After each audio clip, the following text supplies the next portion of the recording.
Joining us now in a first on CNBC interview is the aforementioned Gary Gensler. He's chairman of the CFTC. Mr. Gensler, let me start. Can you make an assurance that there will not be another flash crash based on what we now know and what you're going to do about it?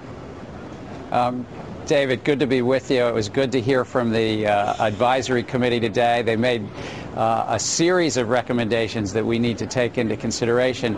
On your specific question, we live in modern technology time. It's changing rapidly. It's even a time when a Watson beats Jennings and Rudder on Jeopardy. So we have to be realistic here that our regulations have to stay abreast and be updated in this modern technology. And do you feel confident that you can do that?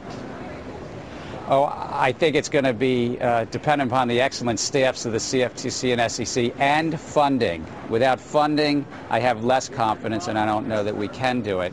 But properly funded in technology and people, we do need to update our regulations to stay abreast of algorithmic and high-frequency trading.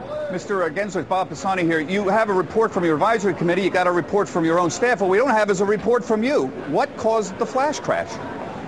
Well, I think the staff report was excellent, and the two that were put out showed that there was a number of events, economic news out of Europe early in the day, but around 2:30 on that day, as you recall, there was significant sell orders coming into the market, and the liquidity was drying up very rapidly. That was sort of the first crisis, and then the second crisis, as you recall, was in the equity markets, a very fragmented market.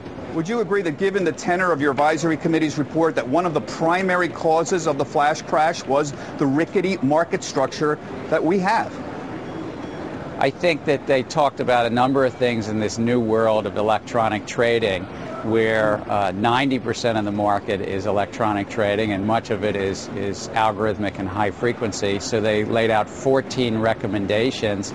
The futures marketplace is more concentrated. The securities market is fragmented, as they noted. Charles Kenner has a question.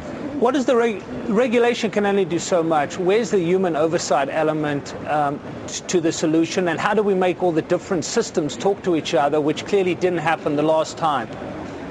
Well, you're absolutely right. Human intervention and oversight and judgment is critical.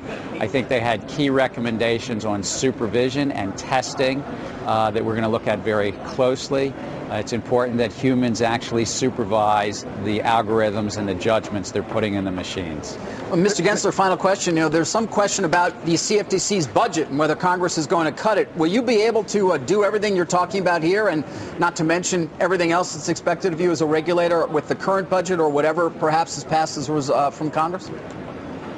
We're going to continue to make our case to Congress for additional resources. We oversee a market that's only $40 trillion called the futures market. The swaps market is 7 times that size, so we do need additional funding. And short of that, we'll still proceed on rule writing, but we will not be able to protect the American public without additional funding. So your hope is you'll get it, and I guess you're concerned if you don't. Well, we're going to continue to make the case. We think that it's a good investment for the American public to try to avoid the crises like in 2008 and promote the necessary transparency and competition of marketplaces. All right, Mr. Gensler. Yeah, go ahead, Bob. One last question. The one thing that we know is that the markets are intimately connected, that cash, equities, and derivatives are intimately connected. Shouldn't they have one regulator? Shouldn't the CFTC and the SEC be merged into one organization? President Roosevelt went to Congress in the 1930s and asked for 2 regulators, and that's what Congress set up. We're working very closely with the SEC. I think absent my daughters and fellow commissioners, the person I talk to the most is Mary Shapiro. So I'll leave it at that. Mr. Gensler, appreciate your time. Thank you. Gary Gensler, chairman of the CFTC. Thanks as well to Bob Pisani.